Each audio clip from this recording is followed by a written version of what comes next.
أعوذ بالله من الشيطان الرجيم بسم الله الرحمن الرحيم صلى الله عليك يا مولاي يا رسول الله وعلى أهل بيتك المظلومين صلى الله عليك يا سيدي ويا مولاي يا أبا عبد الله يا رحمة الله الواسعة ويا باب نجاة الأمة ويا عبرة كل مؤمن ومؤمنة يا غريب يا شهيد كربلاء فيا ليتنا كنا معكم سادتي فنفوز فوزا عظيما.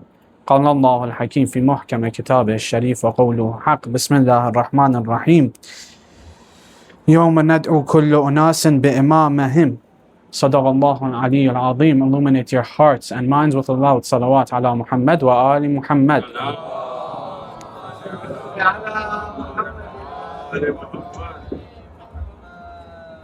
اللهم صل على محمد وآل محمد. صل على One of the beautiful expressions that we have about one of the companions of Imam Hussein alayhi salam in the story of Ashura is about this beautiful companion, this elder companion that was from the time of Amir al-Mu'mineen and Imam Hassan alayhi salam, Habib ibn Madahir or Mudahir or Mudahar. And what is it? It is when Imam Hussein alayhi salam sends him a letter that, Ya Habib, right now I am alone. I need your help. I need your nusra. Come help me. And how does Imam Hussein call Habib? When he wants to write a letter from who to who? من الحسين ibn Ali إلى الرجل الفقيه, to a man that understands, to a man that is knowledgeable. So today when we hear the word faqih, what comes up to mind? Al-faqih. Who is al-faqih? Somebody that knows Islamic laws, has an Islamic book, has risala. That's faqih in our minds. That's who we think he has. And what is fiqh? Fiqh, we call somebody when he went to cemetery, what is he learning? He is learning fiqh. What is fiqh? Is religious ahkam, Islamic laws. About prayers, about hajj, about hijab, about what is halal, what is haram, what is tahir, what is najis. That is what comes to mind. A faqih is this person. But in that day, and in our narrations, and also in Quran, when we hear the word fiqh, it has a more deeper meaning than just Islamic laws. And we have in the Quran, Bismillah ar-Rahman ar-Rahim, وَلْيَتَفَقَّهُ فِي الدِّينِ. And when fiqh comes with deen means religious. وَلْيَتَفَقَّهُ فِي الدِّينِ, it means go understand the religion, not just ahkam. So fiqh means to understand. And we have narrations that every Muslim has to go and understand. Tafaqquh fi din doesn't mean to become a marja'. Doesn't mean he becomes an alim that knows all the shari'at, all the religious laws, Islamic laws. No, it means that he understands Islam. He understands Tawheed. He understands Imamah. He understands the prophethood. That's what it means. Usul ad-din and furu' ad-din. The roots of religion and the branches of religion. He knows all of them. That's what it means. Fiqh fi ad-din. So we want to be like Habib. When we want to be like Habib, and he was somebody that Imam Hussein tells him, you are a faqih. You are somebody that knew your religion. If I want to know my religion, one step behind that, I have to fix that until I can become a faqih in my deen, until I can be a knowledgeable person in my religion. One foundation before that is knowing myself, my identity. As today, psychologists they count one of the most problems that our youth generation has is the identity crisis. They do not know their identity. They lack a strong source of identity. They say almost 70%, not 17, 70% of youth lack that strong feeling of identity that before the men had, the woman had. And when you ask the elders that who are you, who were you in that time when you were 14 years old, 15 years old, they would say we were a Shia, we were a person that we knew what we had to do. We had a goal for ourselves. But right now, when you ask a youth, what are you going to do? Who are you? Why are you in this world? They say, I don't know. And that's a main problem that we have, unfortunately, because of the lack of education. It has many causes. We don't enter that. But it's a problem. 70% of youth lack this identity. And we have to help. When we go and ask Allah subhanahu wa ta'ala and the Prophet and the Ahlul Bayt that what's the solution, they give one beautiful hadith to us. The answer of this problem is one beautiful hadith. That usually we use this hadith, you have all heard it, but not in this way. We use this hadith when we want to debate Ahlul Sunnah. We want to argue with them. What is the hadith? قال رسول الله صلى الله عليه وآله وسلم الله صلى من مات ولم يعرف إمام زمانه مات ميتة جاهلية. أحسنتم. You all know this. And we usually debate the Sunnis, Ahl Sunnah. How? We say, did Fatima, Bibi Fatima, have an imam or not? If they say no, that's going to mean that the Bibi Fatima died in the way of ignorance. The literal meaning of the hadith, let me tell it first and then going forward. The hadith says, whoever dies and doesn't know their imam dies in a way of ignorance, in jahiliyyah, in a way that he didn't have religion. He was not a religious person. That's the meaning of the hadith. So when you go and ask the Ahlul Sunnah, did Bibi Fatima have an imam? If they say no, that means this hadith is right for her. That means she died in jahiliyyah. And they don't accept that. They all know that Bibi Fatima was Muslim, accepted the Prophet and had a high status. So when you ask who was her imam, if they say Abu Bakr and Umar, they're going to lose that. Why? Because Bibi Fatima in their own narrations have that Bibi Fatima was angry at that imam, Abu Bakr. She was angry at him. So how can she be angry at her own imam? Not pleased at her own imam. That's a great sin. So who was her imam? It goes all back to Imam Ali.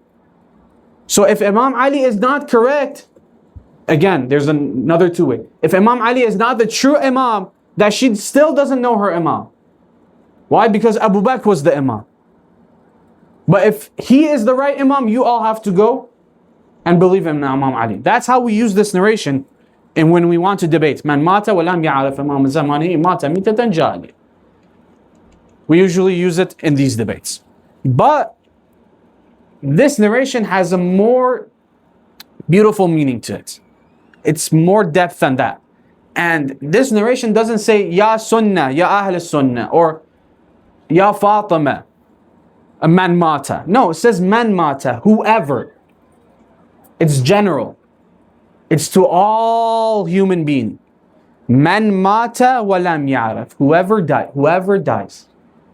And in that statement, when he dies, doesn't know his imam, he dies as an ignorant person. And what does an ignorant person mean? It means that you didn't have any religion. You were Muslim, yes. You prayed for 70 years. You did Sawm, you did fasting for 70 years. You went to Hajj, you did all that good deeds, but you don't know your imam. You die as an ignorant person. the stamp for exception of your a'mal, of your deeds, is knowing your imam.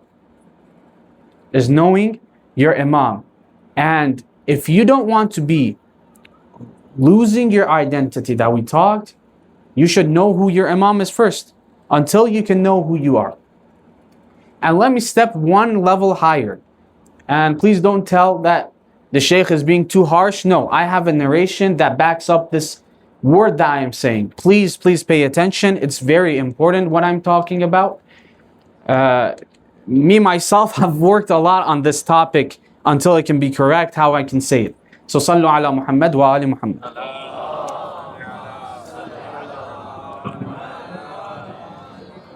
This narration says it's level. It says that if you die and you don't know your imam, you die as an ignorant person. No prayers, no psalm, no fasting, no hajj, no khums. Whatever you have done, all of it, it's gone. Let me step one level higher, and that is if also you attend the majalis of Imam Hussein, you believe in Imam Hussein, you do charity to the majalis of Imam Hussein, and you don't know your imam, the imam of your time, these will not be accepted. Yes, you are doing a good deed. I'm not saying these are low in their status. No, it's a high status. Whoever comes to the majlis, he's the minority of the Shia. He's the minority of the Muslims. He's doing a very good job. But there's one level higher, and that level is knowing your imam. And what I'm saying this from what narration? There was this person, Qais ibn Sa'ad ibn Ubadah. He was the son of Sa'ad ibn Ubadah. Qais, the son of Sa'ad ibn Ubadah. Sa'ad ibn Ubadah was one of the good companions of the Prophet. Qais also was the one of the good companions of Amir al-Mu'mineen, Imam Hassan, Imam Hussein. So Muawiyah one day calls Qais and Imam Hassan alayhi salam and Imam Hussein to come to his palace to get a pledge on force them to pledge. He calls Qais first. Qais, come to me. Qais goes to Muawiyah. Muawiyah stretches his hand for bay'ah, for pledging allegiance to Muawiyah. Qais wants to know if what he is doing is correct.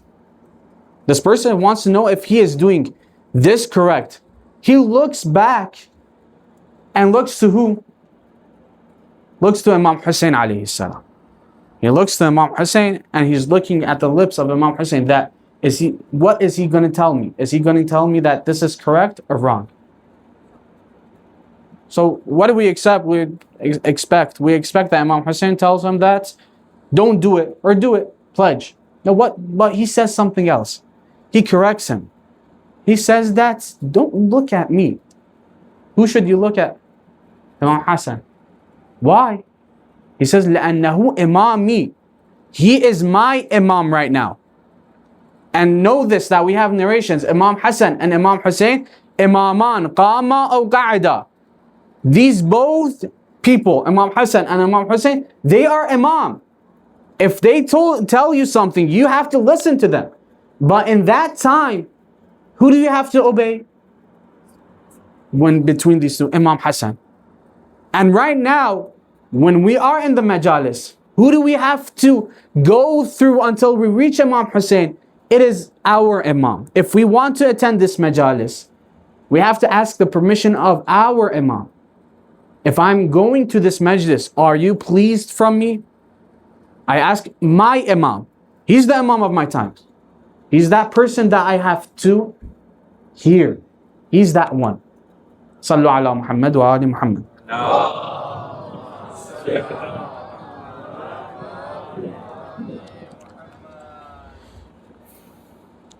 Unfortunately, we as the Shi'as of our Imam of this time sometimes live as a person, a Muslim, a Shia that only has 11 Imams. We sometimes act like that. We act like we have the first Imam, second Imam Hussein, the most important Imam, Imam Hussein alayhi salam. Imam Sajjad until the 11th Imam, when it reaches to the 12th, we don't have anything to say about him. All of them, we have so much knowledge about him, but we don't have anything to say about our Imam. And I debate on this on this topic, on this question. I debate to the youth usually. When I want to talk about this, I debate. I tell them a question that who is willing to come and talk about their smartphones? Who? Almost 20 raise their hand. And tell them that come and describe your smartphone for me. Describe it, your phone. Describe it for me. They come and describe it for almost 15 minutes. 15 minutes. Okay, my phone is an Android, it's an iPhone. The camera has this much megapixels. The software is this. The processor is that. It has this program. You can do this, you can do that with it. Almost 15 minutes they talk. This is this model. This year it is just released. The next model is going to do that. They can talk about it almost 15 minutes about. But when I ask them that, okay, that's good. Talk about Imam Hussein. Again, 15 minutes, 20 minutes, 30 minutes. They talk about Imam Hussein alayhi salam. Very beautiful. A lecture that I cannot give. They give that type of lecture about Imam Hussein. Who was Imam Hussein? What did he do? How did he sacrifice himself? What status does he have? And it's perfect. It's very great. I become happy of this statement that he has, how knowledgeable he is. But when I ask him, describe me the Imam of your time. Talk about the Imam of your time. Talk about him. Maybe 2 sentences. Maybe. Some that only know his name. Not even his mother, not even his father, just his name. Some of them. And when I ask him that, what time are we right now? He says the time of our 12th Imam.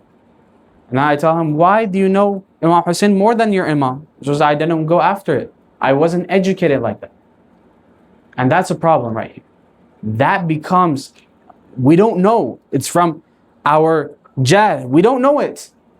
But we fall into this trap that this narration has told us. Man mata walam ya'rif imam zamanihi mata mitatan jahiliyyah. We fall in that trap. We shouldn't fall. And what is the level of understanding our Imam? What is the level of ma'arafah? They ask me, what is the level? How high can I go? Is it just by knowing his name? Is it by just knowing that who his father was? His father was Imam Hassan al-Askari. Is that enough? Or should I know his mother also? Narjis Khatun. Should I know her? What year was he born? 255. What year did he go to occultation? 260.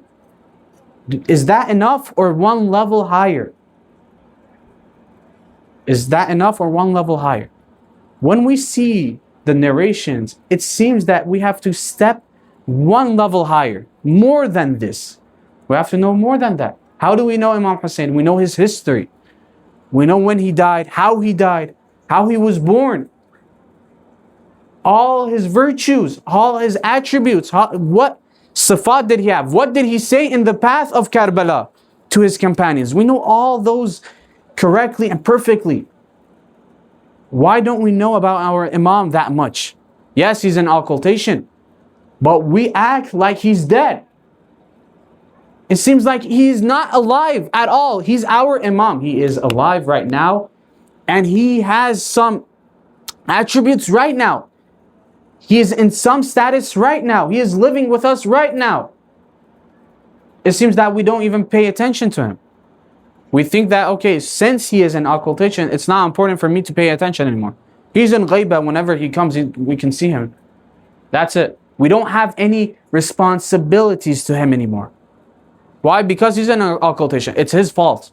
He should come out like Imam Ali, like Imam Hussein. They weren't in occultation, they had companions. Ya Sahib al-Zaman, come outside, come and reappear until we can be your good companions. Right now, what should I do? And that's a great question. What can I do? When he's in occultation, what can I do? In that time, it was easy. You see Imam Ali, you see Imam Hassan, you see Imam Baqir. You go to them, ask questions, ask them, what should I do? What's your right upon me? And they will answer you. They will give you a lead. Right now, what should I do? In this time, that I don't have the Imam, I don't see him, what should I do? How should I know him? What virtues does he have? What attributes does he have? How is he right now? What status does he have right now? Isn't the meaning of occultation that he has to be in ghaiba, that I shouldn't reach him? That's the meaning, the literal meaning of occultation. In ghaiba, I can't reach him. Unless this occultation would be meaningless. If anybody wanted to reach him, what's the meaning of occultation? Sallu ala Muhammad wa ali Muhammad.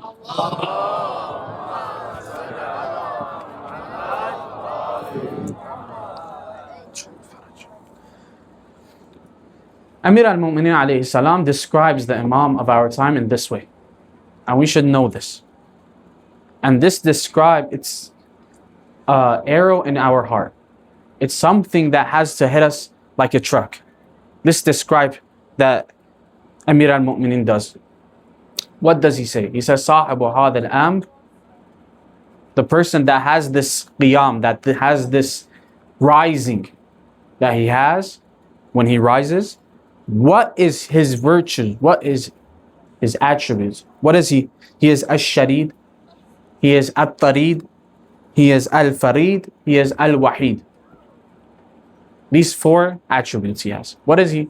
First of all, he is displaced. Second of all, he is driven away. Third of all, he is lonely. Fourth, he is solitary. He has been driven away from us. Not from the Sunnis, not from the enemies. Yes, every Imam had that. He was lonely from the enemies, yes. The enemies would drive him away, would say, don't be with us. Yes, every Imam was like this. Imam Ali was like this.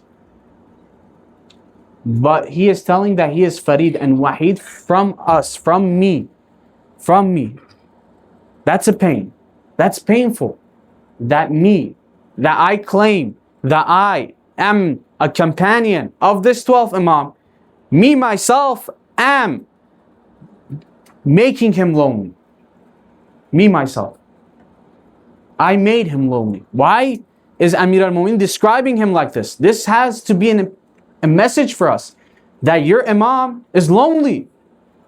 Your Imam right now is lonely. Your Imam is al-Farid. He is lonely. He is driven away. He is displaced. He's not with you. And we see it. He's not with us. Where is he? He's alone. He's all by himself. And then we come to this majalis and say, Ya Sahib al-Zaman, we are your soldiers. We are your soldiers. Okay, your soldiers, you have to be with him. You have to know about him. You have to let him in your house. That's what he wants. That's what we should do. Ya Shaykh, what should we do right now? That's the main question.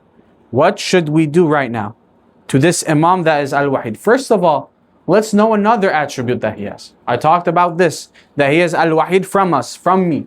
He is Al-Sharid from me, because of me. Because of me, because that I wasn't a good companion, he doesn't have any place to go. He is escaping because of me. He is in danger because of me. Because I wasn't a good companion. If I was a good companion, I could have placed him in my house. I ask this question. It's a very beautiful question. That if the Imam comes right now, I want to measure how ready we are for the Imam. If the Imam comes right now and tells us that, give me your phone. Give me your phone. I want to check it. I want to check your phone. It's a test. I want to check your phone. Me, myself, okay, let me go in Instagram. Let me delete this page. Let me go in my Telegram. Let me delete these contacts that I have, these messages. Just 5 minutes. And go and delete everything. And here, my phone. I'm not ready.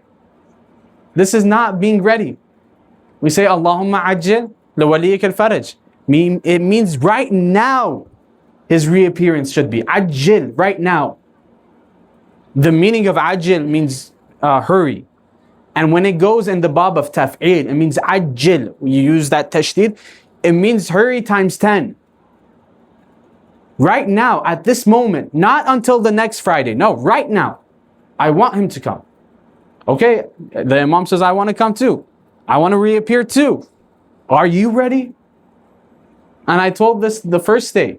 that the Imam has given the key to us. He wants us to move.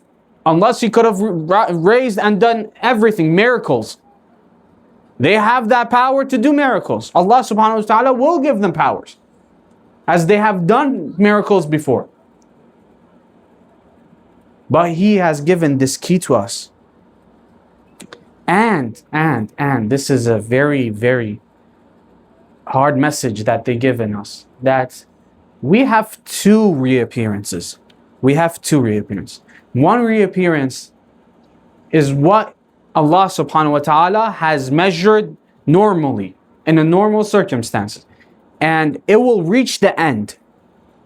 If we don't ask the Imam, if we're not ready for the Imam to come right now, it will reach its end. And if it reaches the end of that time, we are going to be destroyed. Because that end, there's going to be wars, it's going to be fights, it's going to be hardship in that time. You don't want it to be reached until that time. You want the Imam to come before that. In that time, Sufyani will raise. In that time, there will be wars around the world. You don't know your faith will be that good. Your belief will be that good. You don't know which side you are going to be. Even if you're going to reach that time, you don't know. If you are going to be arised again, Raj'a, are you going to do it or not? You don't know that.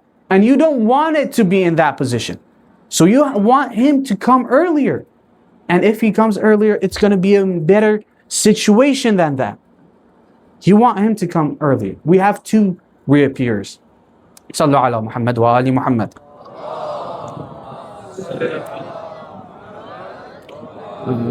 Please, brothers, if you can stand up, step one forward, one step forward.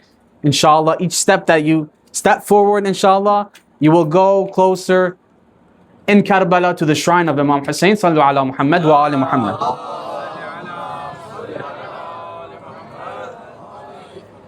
May God bless you, inshallah. So, I talked about those virtues. What? We did this to Imam. I did this to the Imam. I'm talking about myself. I did this to my Imam. But what other attributes does he have? What other attributes does he have? Another one that he has, Imam Rida alayhi salam describes him very beautiful. What does he say? He says that the Imam, in every time, especially the Imam of your time, how is he? How is he to you? He says the Imam, Al-Imam, Al-Anis al-Rafiq, Wal-Walid al-Shafiq, Wal-Akh al-Shaqiq, Wal-Um al-Barratu bil-Walad al-Saghir. You want to know your Imam? How he acts upon you? How he knows you? How is he with you? He is like your blood brother. How is he? He is just like that, a brother to you. He is just like a compassionate father to you.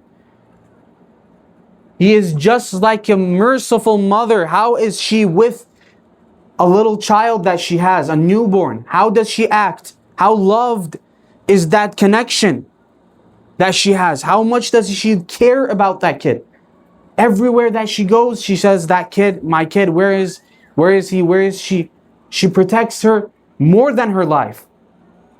If something happens, she's willing to give her life for that kid.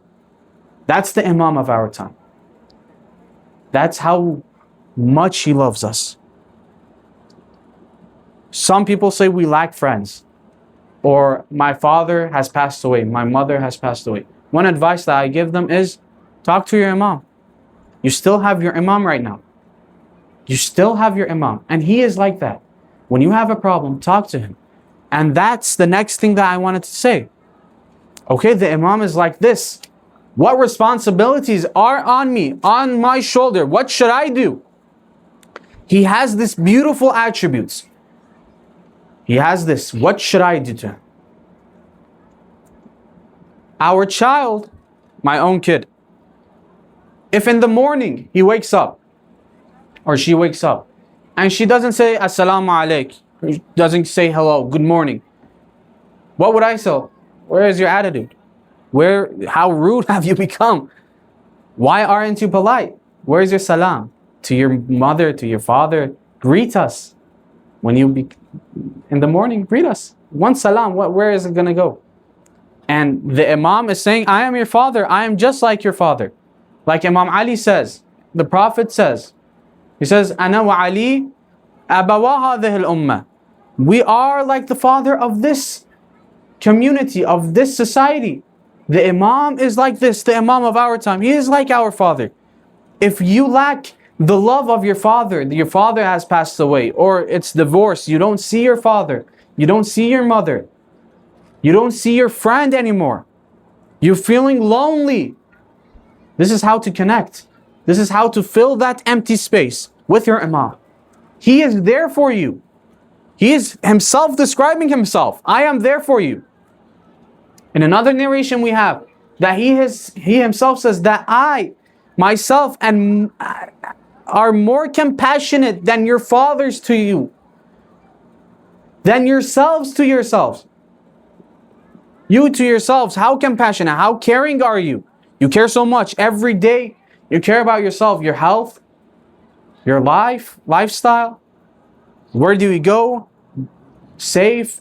All of that. You care about yourself, right?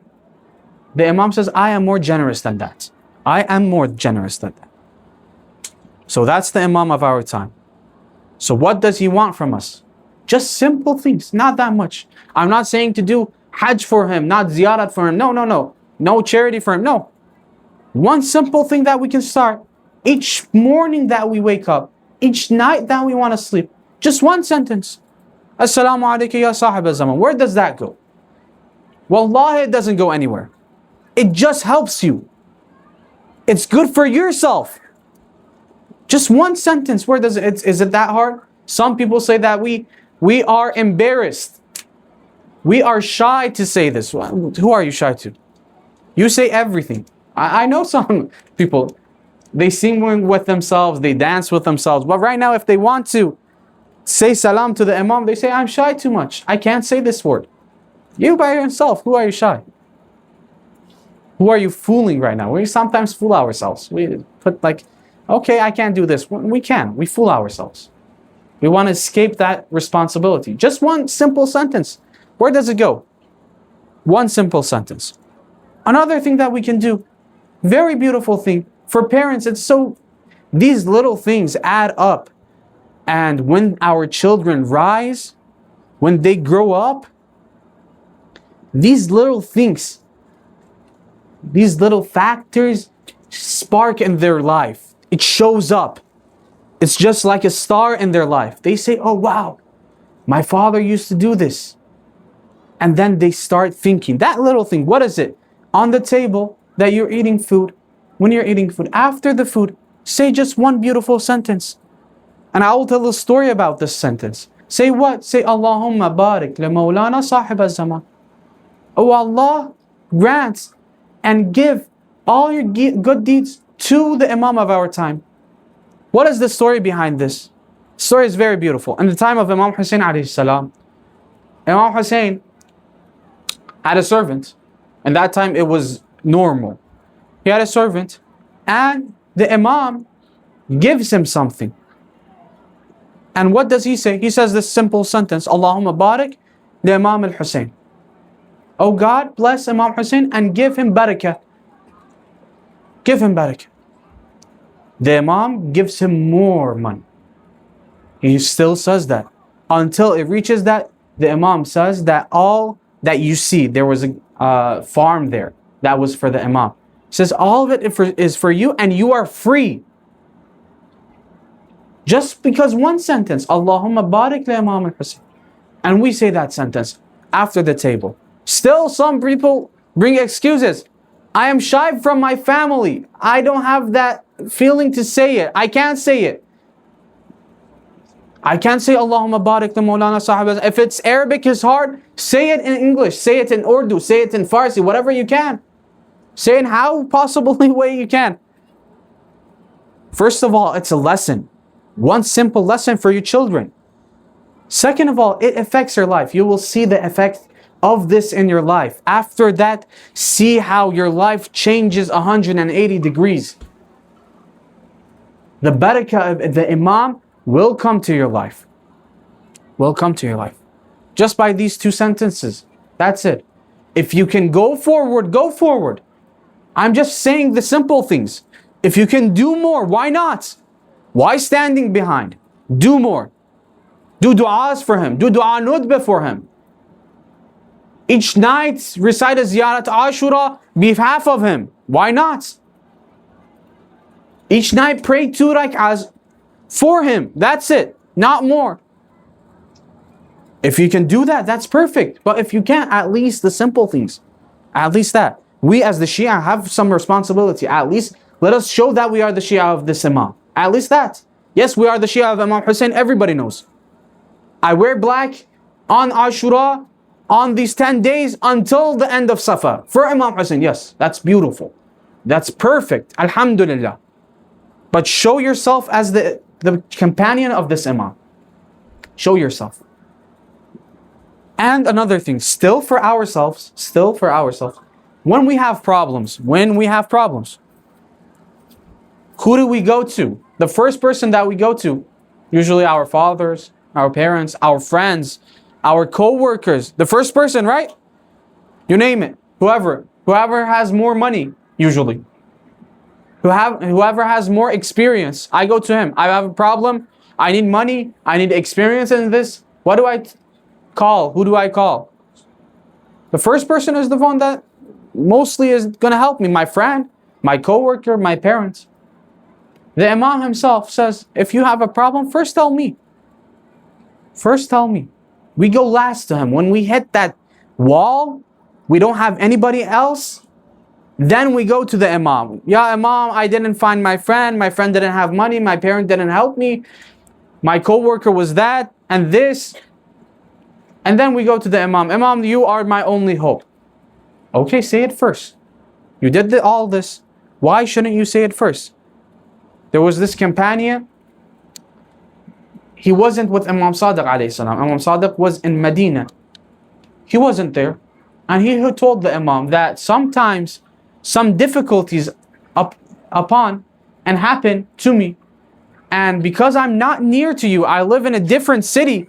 How can I reach you? There was no cell phones in that time. How can I contact you?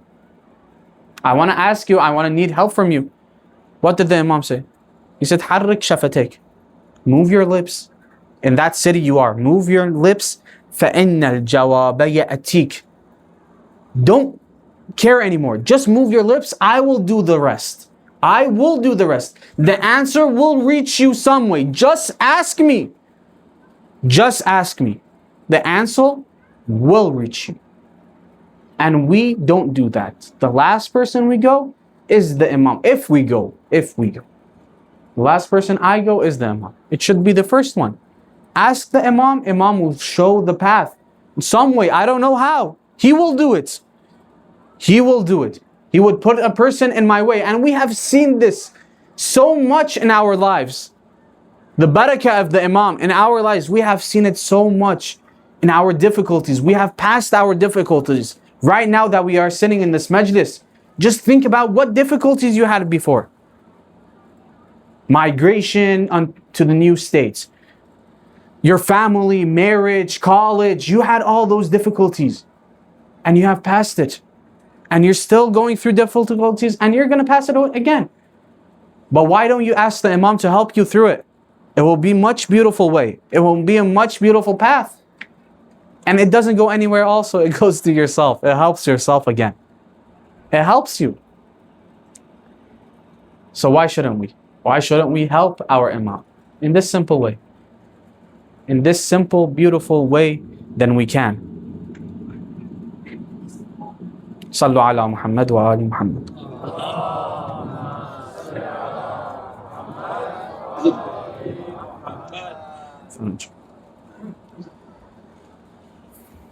So, let's analyze Habib. What did Habib do exactly? Habib ibn Mudahir. We all talked about this. About Habib ibn Mudahir. Habib ibn Mudahir. What did he do exactly? When Imam alayhi salam sent him the message that he had, what did he do exactly? Without any hesitation. This is a symbol, a simple idol that we can see, the simple rule that we can see about this Imam, about this person, without any hesitation. When the Imam told him to come to Karbala, without any hesitation. In that time, there was a lot of taqiyya, right? There was a lot of taqiyya in that time. So at first, when the letter reached Habib ibn Mudahir, he didn't go first. And he told the family of him, the tribe of him, they all came to Habib and asked him, are you going to Karbala? He would say, no, I'm not. I'm an old person. I'm not going to Karbala. Why? Because in that time, Ubaydullah, if he would find out somebody wanted to go Karbala, he would go in his path and sometimes he would kill that person. So he would escape that. He didn't tell him. Even from his own wife. His wife tells him that, why aren't you going to Karbala? The Imam wants you right now. He is asking you. He has sent a letter to you. Why aren't you going to Karbala? He says, I'm old. I can't even ride a horse. I can't hold my sword. He brings excuses. Then he hears something from his wife. What does his wife say? She says that if the Imam have sent me a letter, if I was a man and I could have went to jihad, I would have gone the second the letter has reached me. But you are hesitating. After this sentence and the exam that Habib had done with his wife, he believes in her and he tells her that I am going to Karbala. So the letter reaches him and he starts to go to Karbala. He reaches Karbala. When he reaches Karbala, how Imam Hussein was relieved after he reaches, how Bibi Zainab was relieved. We have this narration that when Bibi Zainab heard that Habib reached Karbala, she sent salam to Habib. She sent salam to Habib. And what does Habib say? Habib says that I am the person that has to say salam. Who am I that Bibi Zainab is sending salams to me? I am the person that has to go and bend in front of her and say my salams to her. This is the person of knowing the Imam. This is the person that understands the Imam of that time. And when the time of the battlefield comes, Habib goes. He has the left of the army of Imam Hussein. He starts to attack the enemy. He attacks them, but the enemy starts attacking back with stones. And he gets injured and he falls down from his horse.